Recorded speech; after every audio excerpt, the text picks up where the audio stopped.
goddamn Mr. Boxon. I know I've been going since Thanksgiving, man. I enjoy my Thanksgiving week. I got fucked up and all that. Wrestling came. I was gonna do a video yesterday, but wrestling came on. And for those who wrestling fans, you know what I'm saying, Randy Orton came back. You hear me? Goddamn CM Punk came back, so that shit brought up and R2. That shit brought up though, you know what I'm saying, the inner child in me. I had to yell extremely loud. Sure enough when CM Punk came back. His was unexpected, but kind of had the idea he probably coming, but still, man. That being said, this gonna get the video started, man. How y'all Sunday going? We back on schedule. I know I've been on schedule last week, but we back on schedule this week. So let's go ahead and get this video started, man. Oh, shit. At around 1 a.m. on March 1st, 1954, a 20-year-old fisherman named Oishi Matashishi finally headed down to his bed on the lower deck of the fishing boat that he worked on, which was called the Lucky Dragon No. 5. Oishi was totally exhausted. He and the other 22 crew members had been working practically around the clock, 18-hour days for the last 6 weeks, trying to catch tuna, but so far, this trip had really been a disaster. They had gotten stranded on sandbars, there had been these terrible storms that had nearly capsized the boat, and then also they had lost a lot of their fishing lines when they got snagged on coral reefs. And so, as a result, their tuna hauls so far had been devastatingly low. And Oishi and the rest of the crew were very aware of this. In fact, Oishi was very worried that he would not bring home enough money to support his family. Back when Oishi was 14 years old, his father, who had been the breadwinner for their family, had been crushed to death when he was repairing a ship. And so now Oishi had stepped into that patriarch role, taking care of his mother and his 5 other siblings. And so Oishi really needed a solid paycheck from this trip, and it wasn't looking like that was going to happen. And so Oishi staggered his way into his small room and he collapsed onto his bed. And as he lay there trying to sleep, he felt the ship gently rocking side to side. The ship, the Lucky Dragon No. 5, was anchored relatively close to the Marshall Islands, which is a strip of islands right about halfway between Hawaii and Australia. But what's unique about the Marshall Islands is they sit over these huge ancient underwater volcanoes. Now, these volcanoes are dormant, but the captain of the Lucky Dragon No. 5 was weary enough about getting too close to these dormant volcanoes in fear they might erupt, that he intentionally kept them about 80 miles or so away from the Marshall Islands. And so eventually, Oishi did drift off to sleep in his bunk, but 5 hours later, Oishi suddenly sat up wide awake because the little room he was in was now completely flooded with this very bright yellowy light. And so Oishi, he was kind of confused. He felt like it was too early for sunrise, and he checked his watch, and he saw it was only 6:45 a.m. And so yes, it was too early for sunrise. So whatever this was, it was not the sun. And then when he went to the little porthole window where all this light was coming in, he had to squint his eyes, but he looked outside, and he couldn't tell where this light was really coming from or what it was, but he could clearly see it was coming from the west. And the sun rises in the east. So really, whatever this light was, it was not the sun. At the same time, the rest of Oishi's crewmates who were in this room with him, they were also starting to wake up and kind of looking around like, what's going on here? And then without even saying anything, all of them just rushed out of the room and ran upstairs to the top deck to look around and see what was going on. And when they got up there, Oishi looked out towards the west where these lights were up in the sky, and he couldn't really see a clear point of origin. It wasn't like there was an obvious thing creating these lights. It was more like the western sky was just unbelievably bright and yellow and orange, and it seemed like the light was kind of hovering over where the Marshall Islands would be. And so everyone's thinking, is it possible this is a volcano eruption? Is there something else going on here? And then as the crew is just watching in stunned silence at all these crazy lights in the sky, the lights kind of began to fade and they turned blue and purple, and then they just went away, and the entire crew was pitched back into darkness. And as everyone's just standing around having no idea what to make of these lights, the oldest crew member on board, who was 40 years old, he said the one thing that everybody kind of in the back of their mind was thinking about but didn't want to say. The oldest crew member just said, atomic bomb. Just 9 years earlier, the United States had dropped 2 atomic bombs on Japan to end World War II. Now, Oishi, who was Japanese, he was 11 years old at the time this happened, and it had a profound impact on his life and his family's lives, his friends. Anybody who was alive when this happened. Shit, I was thinking the UFO. My bad. changed everything. But as Oishi and the rest of his crew were kind of staring out to the west, which was all dark at this point, Oishi thought, there's no way this could have been an atomic bomb. Number one, World War II is over, so there's no reason a bomb would get dropped again. Yep. And two, when those atomic bombs were dropped on Japan 9 years earlier, it vaporized basically everything and everyone in its path. And so for them to be this close to these huge lights, if that were an atomic bomb, wouldn't they too be vaporized? Like they would not be able to see that and live. And so Oishi began to tell himself, okay, it probably was not a volcano eruption, it probably was not an atomic bomb, I don't know what it was, but we're okay. And while many of the other people on board the ship felt the same way Oishi did, very quickly the call came out amongst the crew to just go ahead and bring in the lines right now. We don't know what these lights were, but we need to head back to port back in Yaizu, Japan. This is Litter Robot, the highest rated self-cleaning litter box that removes the chore of scooping. And so quickly, Oishi and the rest of the crew got to work pulling these lines in and prepping the boat to head back to port. And then at some point after Oishi had done what he was supposed to do, he began walking his way down below to the galley to get some food. But when... Don't y'all bitch ass niggas skip my ass too, nigga. I know it probably ad just came out. Don't skip my motherfucking ass, bro. Oishi was about halfway, he suddenly heard this deafening explosion outside coming from the west where these lights had been, and immediately Oishi just jumped onto the ground, covering his head, thinking that was going to protect him. And as he's laying there listening to this unbelievable exploding sound, he's thinking, oh my gosh, one of those volcanoes under the Marshall Islands has indeed erupted. That's what's happening. And any minute now, a giant tsunami wave from this eruption is going to flip us over. We're going to get killed here.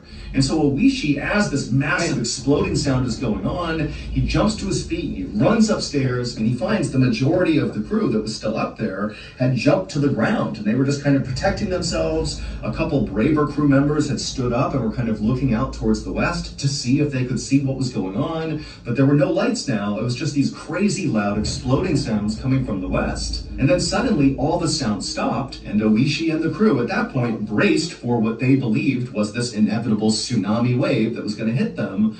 But the weird thing is after the exploding sound stopped, everything was totally calm. In fact, Oishi glanced over the edge of the boat and saw the water was totally placid, more calm than normal. And after a few more minutes went by and no massive tsunami wiped them all out, the crew was like, what's going on here? Becoming rescued to a therapist because I was really struck kind of bubbling up. Now, giving better switch therapists with a therapist who will begin exchanging wild theories about what these lights and these sounds could have been, ranging from, again, the volcano or maybe an atomic bomb, or some said maybe... I ain't gonna lie, I don't be trying to do all that pausing on my videos like that. Man, it's better like that, cause when I used to pause a lot, y'all used to complain. When I didn't pause at all, when I first started, y'all used to complain. But y'all obviously like too much talk. Cause I hate when I'm watching a motherfucker react to then he talk like, bruh, I can watch you react to right now. Let's say this video 24 minutes long. The most of this video gonna be 25, 26 minutes long. Other YouTubers that sometimes I watch, these motherfuckers had a video, if a video like this 24 minutes long, they gonna have this video at 45 minutes long. It ain't that much greed in the world, and I don't. And if you sit up here talking, I'm skipping your video, bro. Well, fuck who you is. Asteroid hit the Earth. I do it to myself. As we're doing that, the ship captain called out again, hey, finish pulling in the lines. Right. We need to get out of here right now. We don't know what that was. We don't know what's coming next. We gotta go. Now, for reference, pulling in these lines was not as simple as it sounded. It was kind of a long and complicated process, and so Oishi and the rest of the crew, they began doing their best to pull these lines in as quickly as they could, but when the sun finally rose in the east, the crew on board the Lucky Dragon number 5, as they looked out towards the west, towards the Marshall Islands, they began to notice these weird gray clouds forming over these islands. And as the crew began to talk about these strange looking clouds, they noticed that despite the wind blowing from east to west, these clouds, these weird clouds over the islands, were actually making their way towards them. Basically, they were moving against the wind, which made no sense. And so as these clouds got closer and closer, the ship captain was screaming at Oishi and the others to hurry up, get these lines in, we gotta go, we don't want to wait for this cloud. But it just was taking so long to pull in these lines, and before long, these weird gray clouds had moved directly over them and blocked out the sun. It was like it was nighttime all over again. And as soon as these clouds were right above them, Oishi and the others, they just stopped and looked up. And suddenly it started to rain. Except not normal rain. It was like this weird milky substance, like gray milky color, and it was also hot.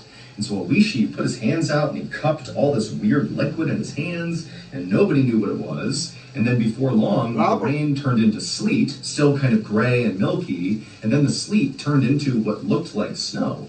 And so Oishi and the others, they had their hands out still, and they were catching these weird snowflakes, but they didn't melt in their hands. They just kind of pooled on their hand and just sat there. Now, Oishi and the others were definitely unsettled by the snow and frankly by everything that had happened that morning. They really did not understand what was going on, but there was something kind of incredible about this weird substance that was coming out of the sky, to the point where many of the fishermen on board grabbed bags and saved some of this weird mushy snow stuff to bring back home, to maybe show their families and friends, or even to give to science to see if maybe they could study it and see what it was. And so after Oishi and the rest of the crew had kind of gotten over the novelty of this weird snow coming out of the sky, they just got right back to work pulling in these lines. And the whole time, remember, they're getting dumped on by this weird stuff that's not melting. It's building up on the deck to the point where they have to stop what they're doing and shovel this stuff off the deck just to continue pulling in the lines.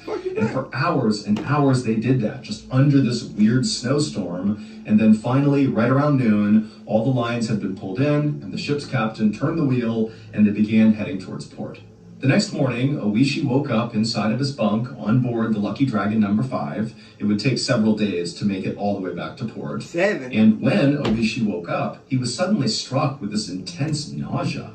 And so he got up and stumbled his way into the bathroom, and just kind of out of instinct. Unless it was fucking, what's the damn thing called? Man, I can't think of it, man. Fuck.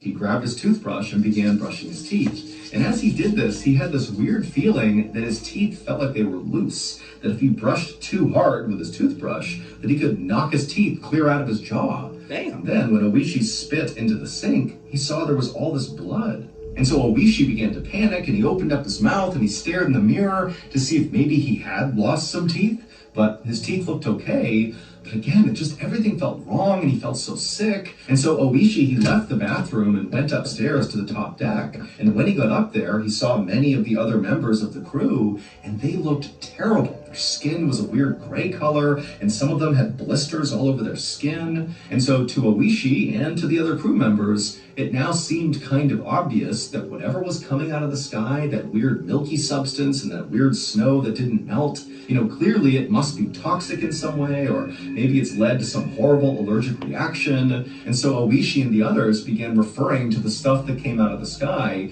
as death ash. And the fishermen who had gathered up a lot of this death ash into bags to bring back home were now too scared to even touch the bags. Like, they wanted to take the bags and dump the contents overboard, but the fear of interacting with that weird death ash was too much. And so there were these bags kind of draped all over the ship that nobody went near that contained this stuff. And over the next few days that the Lucky Dragon number 5 continued its journey towards port, Oishi and the rest of the crew members continued to get sicker and sicker. In fact, on one day, Oishi was outside unfurling one of the sails, and as he was hoisting this rope, he noticed the rope was covered in blood. And then when he looked at his hands, he realized it was because his hands were basically disintegrating as he was touching the rope, like his skin was just falling apart. And then in addition to his skin falling off, I ain't never heard no shit like this. But that liquid shit sound familiar. I ain't gonna count. It sound very familiar, I ain't gonna lie to y'all. Oishi's hair began falling out in huge clumps, and he was not alone. Many of the other crew members on board the Lucky Dragon number 5 had the same things going on. It was like everybody was just totally deteriorating, and they all knew it had to be connected to whatever the heck they had heard and seen when there was that explosion and the lights and the stuff raining out of the sky. They didn't know what it was, but it could not be a coincidence. That happened, and now this was happening to them. And so finally, on March 14th, the crew of the Lucky Dragon number 5 pulled into port in Yaizu, Japan, and as they got off, they made this interesting decision to not tell anyone what happened to them. They all had this fear that, if it got out, that people knew what happened to them, that somehow they'd get in trouble. And so they all decided they would treat whatever was happening to them, but they would do it kind of secretly. And so Oishi, as soon as he left the boat, he went straight to the doctor's office, and as best as he could, he tried to kind of discreetly tell the doctor what had happened during this fishing trip. And then he showed the doctor all these lesions on his skin and the bald spots and the fact that he was so sick and that his teeth felt loose. And the doctor's like, I got no idea what's wrong with you. And so all he did was prescribe Oishi some zinc ointment to put on all of these blisters and lesions on his skin. And he told Oishi that, this should work, it should clear everything up, and you should be okay, but, come back if this ointment doesn't work. It's time to flex. What's good? Strange shit alive. He just told Buddy he didn't know what the hell going on with him, and then prescribed some zinc ointment. You see how doctors be doing? They don't be knowing what the fuck we wrong with you, but still prescribing some bullshit. It's crazy. Was inside of her home in the port city of Yaizu, right near where the Lucky Dragon number 5 had docked, when she heard a knock on her front door. And so she put her broom up against the wall, she walked to the front door, she opened it up, and standing right outside was this horrible looking man who had gray skin and lesions all over him and all these bald spots, and he was smiling and his teeth were all red, like there was blood all over his teeth. And for a second, she thought about slamming the door, but then she looked more closely and she realized it was her neighbor, Oishi. As soon as she realized this, she said, Oishi, what happened to you? And he just kind of shrugged his shoulders like he didn't have a way to explain all of this. And then he held out a small gray package and he just said, here's some extra fish that we caught on the last fishing trip I was on. I just wanted to give it to you. I don't want that and shit. The woman, who was still totally caught off guard by how terrible Oishi looked, she just turned and pointed at her kitchen table, telling Oishi to put the fish on the table. And so Oishi came inside and limped his way into the kitchen and put the package down. And then when he turned to leave, the woman stopped him and she said, Oishi, tell me what's going on here. You look horrible. You have all these bloody bandages on you. Was there a fire on the boat? Was there some sort of accident? Tell me. And so Oishi, he looked down for a second and then he looked back at her and said, I'm sorry, I can't tell you. Because again, remember, Oishi and the rest of the crew had decided they were not going to share details of what happened. And so this woman, who really liked Oishi and wanted to make sure he was okay, she just said, okay, you don't got to tell me about it, but here, have a seat, we'll catch up about other things. And so Oishi, he nodded and took a seat inside the living room. And as he sat there, the woman went into the kitchen and she got a cup of water. She brought it back and she handed it to him. And Oishi, he took the cup with a trembling hand and he sat there drinking his water, just looking so terrible. And the woman, she really didn't know what to say. She did not understand at all what was happening, but she could tell, Oishi does not want to talk about it. And so to kind of break up the silence, she just began talking about stuff she had heard on the news. And the big news story that everybody was talking about was the science experiment that was done out near the Marshall Islands. And when this woman talked about a science experiment and the Marshall Islands, Oishi dropped his glass and it shattered on the ground, and he just stared at this woman with a look of absolute terror on his face. And at this point, Oishi decided he was not going to keep his story secret anymore, and so he told his neighbor what had happened out on the water, the explosions, the lights, the rain, the snow, all of it. And after he did, the woman became terrified and said, get out of my house, go, go, go. And so Oishi, he got up and he kind of ran out of the house, not really sure what was going on. And then the woman, after Oishi was gone, she turned and she realized the package of fish that Oishi... I was going to say, he could took that fish with his ass too. He had left was sitting inside of her kitchen, and so she screamed and she too ran out the door. Over the next few days, more and more of the fishermen from the Lucky Dragon number 5 began to talk about what had happened out on the water, and as those stories began to circulate, they began to make the news all over the world. And as this happened, fish markets all over Japan had to shut down and destroy thousands and thousands of pounds of fish in fear that it might have come from the Lucky Dragon number 5. And the reason why everybody was so scared of coming in contact with anything that had been on board the Lucky Dragon, whether it was the fish or the people, is because on March 1st, 1954, when Oishi was suddenly woken up by the bright light outside coming from the west, and then there was that loud explosion, and then the cloud and the rain and the snow, all of that was not a volcano, it was not an atomic bomb, it was not a meteorite, it was not a fire, it was that sun. Was it, before he even said, I used to love social studies. Is he going to say the explosion came from a motherfucking building, and that the building had the motherfucking the shit that whatever they were doing had went out and killed everything? I'm gonna shut up and just watch it. Science experiment that was talked about on the news. The US military was testing a brand new weapon that is quite possibly the most lethal weapon ever made. It's called a hydrogen bomb, and for reference, hydrogen bombs are 1,000 times more powerful than atomic bombs. Now, they detonated this hydrogen bomb far away from all of civilization. However, the Lucky Dragon number 5 was just close enough to this explosion that the crew on board the ship became the first humans in history to experience something called fallout, which is when deadly radioactive particles from this explosion get thrown up into the sky from the blast, and then they rain down on you like snow. That weird material they were feeling that they called death ash, that's the fallout. It's all radioactive. And in fact, the actual material itself that was raining down on them was coral reefs. They had basically been liquefied from this hydrogen blast. They got shot up into the sky, and then that's what fell down on them. That's why it wasn't melting. It was coral reefs. And so the reason Oishi and the rest of the crew got so sick and their skin began falling off and their hair began falling off was because of their contact with this fallout, this death ash. And so once they began sharing their story of what happened out there and it began making the news, the crew of the Lucky Dragon was rounded up and sent to a special medical facility where they were quarantined, and unbelievably, only one of them died. He was the oldest crew member who had brought up that maybe the lights they had just seen was an atomic bomb. But even though the rest of the crew survived, they would spend the rest of their lives battling strange diseases and cancers, and many of them would become sterilized, and those that weren't, their children often had birth defects. As for Oishi, he gave up being a fisherman and instead became a dry cleaner, but he wound up spending the bulk of the rest of his life being an anti-bomb advocate and author until his death in 2021, when he would pass away at the age of 87. Damn. I thought that was something else, I ain't gonna lie. In the winter of 2001, inside of a Southern California police department, a fax machine in the corner of the room suddenly came to life. A moment later, a few pieces of paper fell out of the machine onto a tray, and a police officer walked over and began reading them. And as he did, his eyes went wide, because the fax was a goldmine of evidence for an ongoing murder investigation that had begun to stall. So this was a major breakthrough. But as other officers rushed over to see the fax for themselves, they all started to feel like something was off about this fax. It just seemed too good to be true.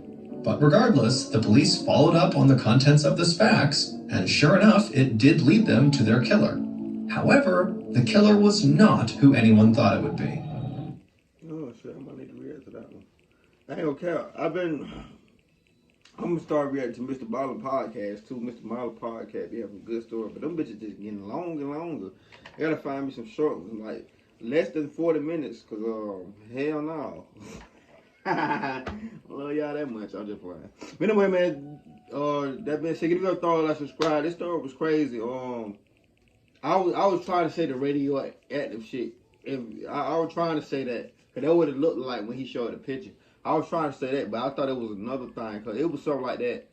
And it was a town that they call Ghost Town, and the explosion came from a goddamn, it was inside a factory that they were making some type of shit. And then it fucked up the whole town, and they called it Ghost Town. So that's why I thought he was getting that. But it was basically kind of like that. But anyway, man, have a good Sunday, man. Give me a thought, subscribe. We're back on the same schedule, so look for a video tomorrow. Tuesday, Wednesday, not doing a video, of course. Thursday, Friday, Saturday, Sunday, and then go on. You feel me? That bitch say do your thing, like, subscribe, see I'm over in this video. That's right, nigga.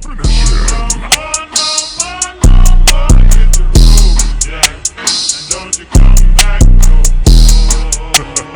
What you say?